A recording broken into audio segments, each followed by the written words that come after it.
Bonjour à tous, bonjour à toutes, je suis Fiona Radkoff, inspectrice d'anglais.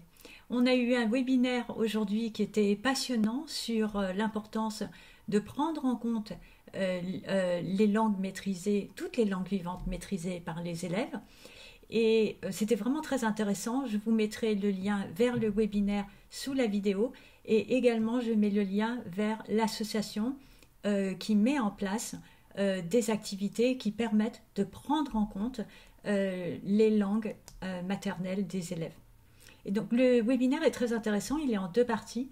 Dans la première partie, l'intervenante explique la manière dont la prise en compte des langues maternelles des élèves, autres que les langues que le français, ou que les langues enseignées dans l'établissement, permet à l'élève non seulement de construire sa propre identité, mais de l'inclure à la fois lui et sa famille sur le plan social dans la société dans laquelle il vit, et notamment sur le plan scolaire, d'intégrer les parents dans l'école, etc.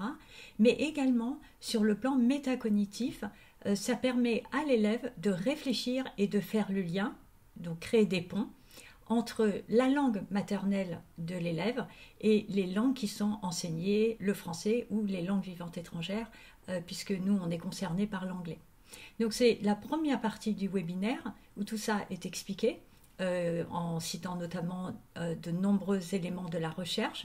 Et dans la deuxième partie du webinaire, une période, un moment plus ludique, où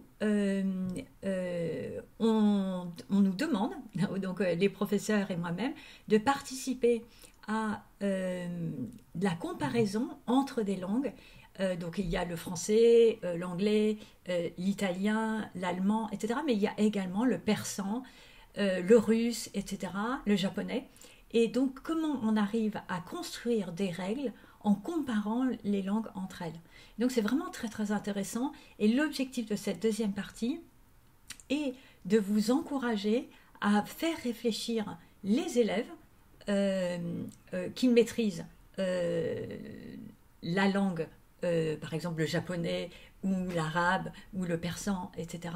Donc faire réfléchir ces élèves sur leur langue maternelle, tout en faisant réfléchir les autres élèves sur ces langues-là également. Et donc de faire les comparaisons entre les langues et de cette manière-là, faire comprendre qu'il y a des manières il y a des règles de grammaire, etc., qui sont soit similaires, soit différentes, mais toutes intéressantes, et ainsi de valoriser les langues maternelles qui sont maîtrisées et qui ne sont pas valorisées par l'éducation nationale.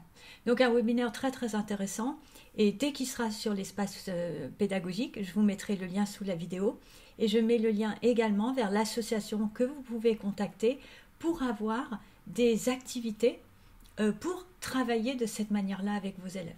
Voilà, donc le dernier webinaire de l'année avant ChatGPT, donc je vous mettrai bientôt la date de ce dernier webinaire.